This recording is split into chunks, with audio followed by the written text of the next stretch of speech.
বাংলাদেশের ক্ষমতাচ্যুত প্রধানমন্ত্রী শেখ হাসিনাকে বিচারের জন্য ফেরত পাঠানোর অনুরোধ পেলেও এখনো কোনো সিদ্ধান্ত নেওয়া হয়নি বলে জানিয়েছেন ভারতের পররাষ্ট্র প্রতিমন্ত্রী কীর্তি বর্ধন সিং। ৬ ফেব্রুয়ারি রাজ্যসভার অধিবেশনে জনবৃত্তাসের লিখিত প্রশ্নের জবাবে এই তথ্য তুলে ধরেন তিনি।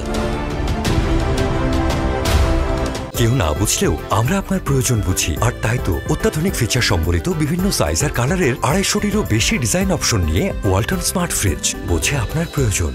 লিখিত প্রশ্নে রাজ্যসভার সদস্য জন ব্রিত্তাস জানতে চান, বাংলাদেশ সরকার শেখ হাসিনাকে ফেরত চেয়েছে কিনা, চেয়ে থাকলে তারা কারণ হিসেবে কি বলেছে এবং ভারত সরকার তার প্রতিক্রিয়া বাংলাদেশ সরকারকে জানিয়েছে কিনা।